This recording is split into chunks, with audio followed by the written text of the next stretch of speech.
You ever wake up, pour yourself a cup of coffee, step out onto your deck, and realize someone richer than you decided your property was public infrastructure? Yeah, that was my summer. And it didn't start with some big dramatic showdown either. It started quiet, almost polite in a weird way, like the kind of rude that pretends it's not rude at all. So I live on a freshwater lake up in what used to be a sleepy corner of the state. Used to be fishermen and retirees. Now it's glass mansions and people who say things like, "We summer here," as if the rest of us don't just live here year-round. My place. Modest, one-story, gravel path down to the water, and a wooden pier I built back in 2020, pulled permits, passed inspection, did everything by the book because I've learned the hard way. If you don't respect the rules, someone else will use them against you later. The dock's nothing fancy. Pressure-treated lumber, a couple galvanized cleats, gray boards that heat up in the sun and smell like lake water and sunscreen by mid-June. My aluminum fishing boat sits on one side, the other side? Empty, always has been. I liked it that way. Gave me room to breathe, to sit with my feet hanging over the water, watch the ripples. Apparently, though, to certain people, empty doesn't mean private, it means available. First time it happened was a Friday afternoon, late June, hot enough that the air feels sticky. I look out, and there's this sleek fiberglass bowrider tied up to my cleat, blue canvas cover, polished like it's never seen a bad day in its life. No note, no knock, no "Hey neighbor, mind if I tie up for a bit?" Just there, like it had every right in the world. And I stood there for a second thinking maybe I missed something. Maybe there was some lake-wide memo about shared docking or some HOA nonsense I forgot about. But no, my property line runs straight out from the pier, crystal clear on the survey. This wasn't confusion, this was assumption. So I walked down, untied the line, gave the boat a gentle push, nothing aggressive, just enough to send it drifting until the anchor caught. Didn't damage a thing, didn't make a scene, figured whoever owned it would get the message. Next morning, same boat, same spot, tied even tighter this time. That's when it stopped being a misunderstanding and started feeling like a test. Couple weeks go by, and now there's a second boat, different style, center console, same story, no permission, no communication, just showing up like my dock's part of their weekend package. I untie that one too, same quiet approach. I'm not trying to escalate, not yet. But then a third boat shows up. Tuesday morning, middle of the week.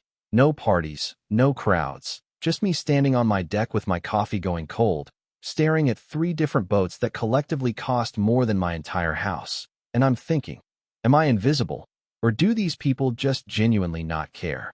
And that's the thing that gets under your skin, not the boats themselves, it's the attitude behind them. It's that unspoken belief that if you have enough money, enough status, enough confidence, other people's boundaries become optional. By mid-July, my dock wasn't even mine anymore. It was like this unofficial marina for people who'd never once introduced themselves to me. They'd come and go, tie up, leave. Sometimes I'd hear laughter drifting across the water at night, glasses clinking, music playing, all happening on something I built, paid for, maintained. So I started paying attention, really paying attention. I took photos, close-ups of hull numbers, registration stickers, anything I could use to trace ownership. Didn't confront anyone directly, didn't yell across the water, just observed, collected, waited. Turns out, two of the boats were tied to a private waterfront club about a quarter-mile up the shore. Big place, gated, valet dock service, the kind of spot where people don't carry their own coolers.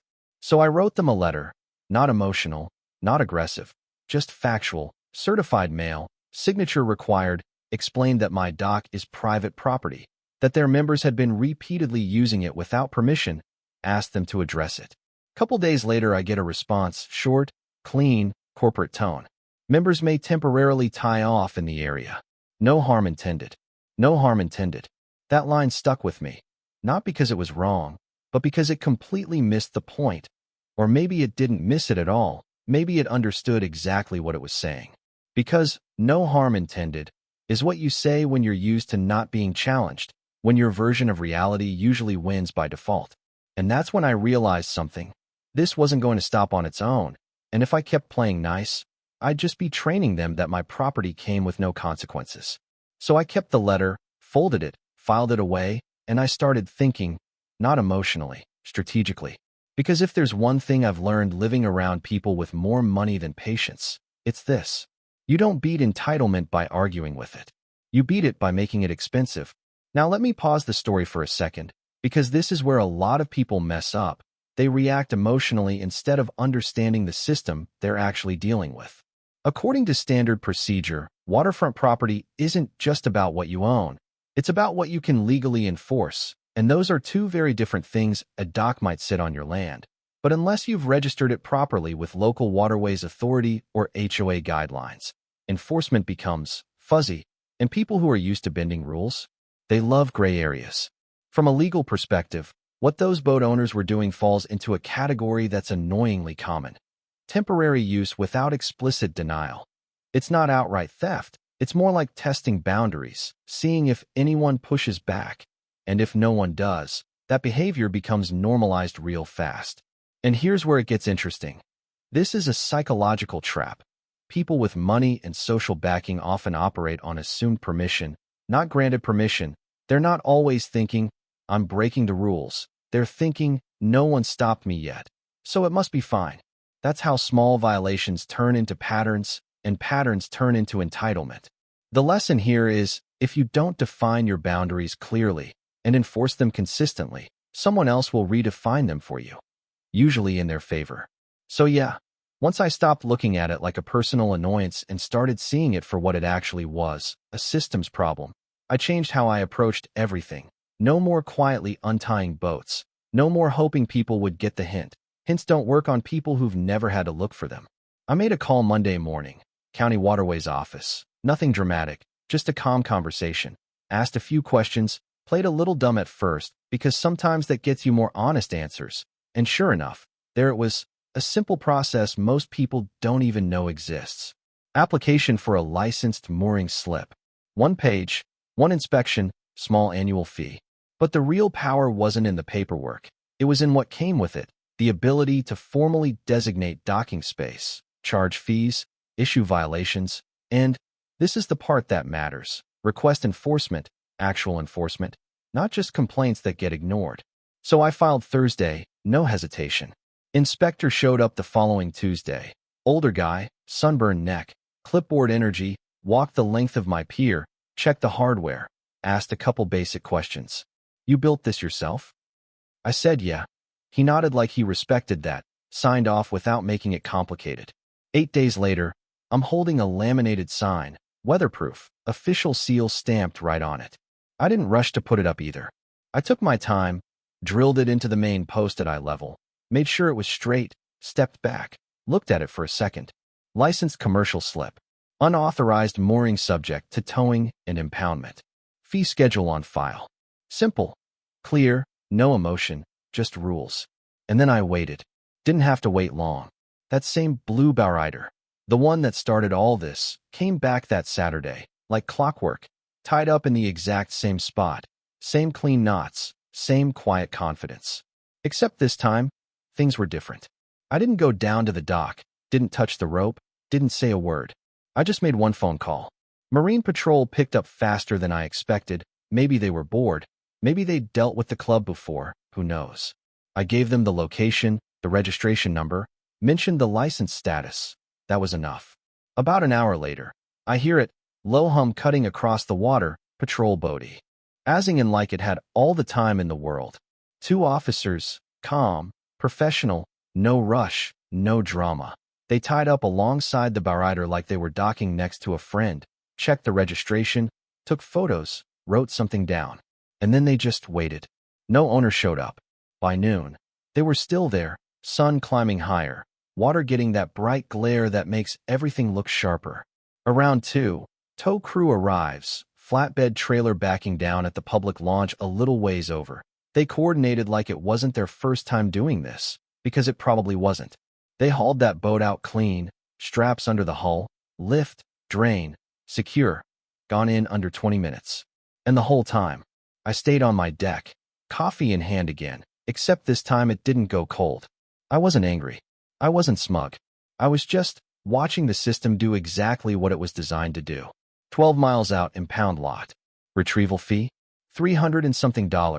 Not devastating money for someone who owns a boat like that. But that's not the point. The point is friction, inconvenience, consequence. Next weekend, second boat shows up, the center console. Maybe they didn't hear what happened. Maybe they thought it wouldn't apply to them. Maybe they assumed the first one was a fluke. Same process, same result. Gone. And here's where things shift. Not loudly, not dramatically, but you can feel it. Monday morning, my phone rings, unknown number. I pick up. Voice on the other end, controlled, but tighter than before. Hi, this is Daniel from Ridgeway Shore Club. We received notice regarding 2 vessels recently impounded. Ah, there it is. Same guy who wrote that letter, same polished tone. But now there's something underneath it. Urgency, maybe a little irritation. I didn't interrupt, just let him talk. We'd like to resolve this situation amicably. Of course you would. So I kept my voice even calm. There's nothing to resolve. The dock is licensed now. Terms are posted. Pause. You could almost hear him recalculating, shifting from dismissal to negotiation in real time. What would those terms look like for members? That's the moment right there. That's when the power dynamic flips. Because now he's asking. So I told him, simple numbers, nothing inflated, nothing emotional, just fair market value for dock space in that area. 2 slips, $175 a month each, renewable, 30-day written notice, standard stuff. Another pause, shorter this time. That's reasonable. Yeah, it is. We wrapped the call quick after that. No small talk. No apology either, which honestly I didn't expect. People like that don't apologize. They adjust. By the end of the week, paperwork done, agreement signed. And just like that, the same dock that had been treated like free parking became a paid asset. Every month, those 2 slips cover my property taxes, not just partially, completely. And the funny part? Nothing else changed. My fishing boat still sits on the port side, same scratches, same old motor that takes a second to start, same quiet mornings. But now, when I look out at the water, I don't see entitlement anymore. I see structure. Because once you put the right framework in place, people don't suddenly become better. They just start behaving better. And that's all you really need. So here's the part people usually expect me to wrap up with some kind of victory speech, like I outsmarted a bunch of rich boat owners and rode off into the sunset. But honestly, that's not really what this was. It wasn't about winning. It was about understanding how the game is actually played, and more importantly, how most people are playing it wrong without even realizing it. Because if you think about it, the problem didn't start when those boats showed up. It started way earlier. It started the moment I assumed that ownership automatically meant control. That just because something is mine, everyone else will naturally respect that. That's a nice idea, but it's not how the real world works. The lesson here is boundaries don't exist just because you believe in them. They exist because you define them clearly and enforce them consistently. And yeah, that sounds obvious when you hear it, but most people skip one of those steps, usually the enforcement part, because enforcement feels uncomfortable. It feels confrontational. It feels like you're being that guy. But here's the thing. If you don't enforce your boundaries, someone else will test them. And if there's no resistance, they'll expand into that space without even thinking twice. Not always out of malice, sometimes just out of habit, sometimes out of convenience, and sometimes, yeah, out of entitlement. And that's where the psychological side comes in, because what I ran into wasn't just bad behavior. It was a pattern, people operating on assumed permission, not asking, is this allowed? But instead asking, will anyone stop me? And those are 2 very different questions. This is a psychological trap. Once someone gets used to crossing a line without consequence, their brain rewrites the rule. That line disappears, and now, in their mind, they're not doing anything wrong anymore. They're just continuing what's always worked. So when you finally push back, it feels to them like you're the one changing the rules, like you're being unreasonable, even though all you're doing is restoring what was already yours. And if you react emotionally at that point, yelling, arguing, making it personal, you actually weaken your position, because now it looks like a conflict between people instead of a violation of structure.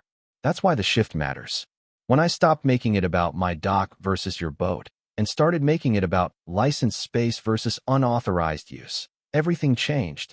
From a legal perspective, structure beats emotion every single time. You don't need to be louder, you need to be clearer. You don't need to fight harder, you need to make the rules unavoidable. And once the rules are visible, documented, and enforceable, people adapt fast. Not because they suddenly respect you, but because the cost of ignoring you becomes higher than the convenience of doing so. And that's really the core of it. You don't fix entitlement by trying to change people's mindset. You fix it by changing the environment they operate in. Make the wrong behavior inconvenient, expensive, or just plain impossible, and watch how quickly it disappears. Now, does that mean you should turn every small issue into a legal situation? No, obviously not. There's a difference between a one-time mistake and a repeated pattern, between someone who didn't know and someone who didn't care. But when you start seeing repetition, when the same boundary gets crossed again and again, that's your signal. That's when it stops being accidental. That's when it becomes a system.